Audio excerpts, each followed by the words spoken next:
I didn't know that Buster was gonna put Zhane on there. I just submitted the track.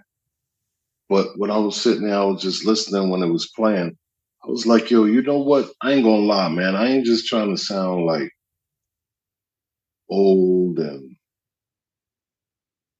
but yo, I miss that era so much, man. So do I. So do I, to be honest.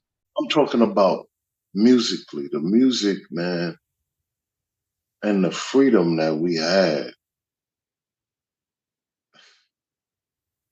It was so pure, man, and just the freedom alone, like that record was so raw. It was a raw record, but when Johnny came on and put their hook, that's what you could say made it like radio like or club like or whatever. Record was all over the radio, plus being danced to in the clubs, and the DJs loved it too. If you can achieve all three of those things, it's hard to achieve all three of those things with a record. Sometimes just the street love it, but the radio won't play it and they won't dance to it into a club. And that song right there achieved all three. But Mm. not that it was designed that way intentionally. It's just, man, back then, the kind of freedom that you had, you just make what you want. You know what I mean? And let it fly.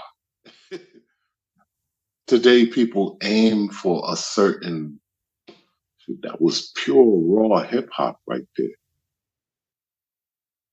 You know what I mean? Mm-hmm. For sure. Sure. And one thing I've noticed that, you've worked on a lot of debut albums, like Craig Mack's debut album, Biggie's debut album, and then there's another case, Busta's debut album. In your like career, right? What's some of the things that you've noticed that's different when you work on a debut album as opposed to someone who's already established? Like, what's some of the whatever criteria you're thinking of? I think because maybe they knew, well, like Buster, he wasn't new, but he was new in the sense of a solo artist. Mm-hmm. There's that hunger, man. There's that wish to get it done. Like, when you coming out the gate, you hungry and you starving, you like, yo, I gotta do this. I gotta make this impression. And you feel that from people. That's what they say, man. They say I work with a lot of new artists, but the new artists that they turned into something bigger. Like I said, Buster, he was already from Leaders of the New School, but Craig Mack, Biggie, the Lost Boys, they're always new artists, man. Now I gotta think back then, right? However it was that I was brought to them, whether it was my manager or whether they walked up to me in the street or somebody passed me a tape or whatever. Imagine if I would have been like, that's new who? Nah, man.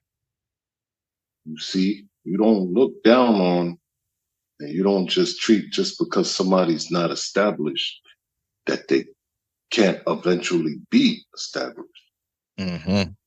Look at somebody for the raw talent that it is and work with it. Believe in it, that it could be something. A lot of nobodies turn into somebody. Nobody would think about that today, but there was a time when Craig Mack, Biggie, and like the Lost Boys, people like that was, so to speak, nobodies. You got to start somewhere, right? Today they're like legendary somebody. Mm. I'm just saying, if you see something, man, raw talent, just because it ain't big and it ain't established, just because they ain't recorded with all these other big names, you see some raw talent and they got some value, believe in it, man. Follow it. You never know what it could turn out to be.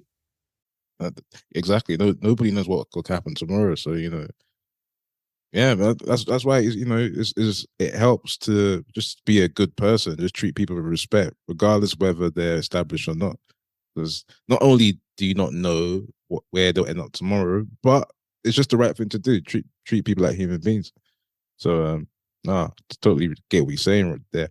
All right. So we'll move on to the next one, right? So how many songs we got left? So it said 15. So we actually it's 16, my bad. So we got one, two, three, we got four more songs, four more songs. And yeah, before I continue, let me just say in advance, thank you so much for your time that you've given us already. Like this has been No, amazing. it's all good. I haven't done no interviews in a while, and this one is cool. Oh right, I'm glad you love it, man. That's dope, man. It's dope. No, this is a good moment, man. Just to have you here, man. And like I said, I've been listening to your music since I was young. You know, so to be able to have the conversation with you was real dope.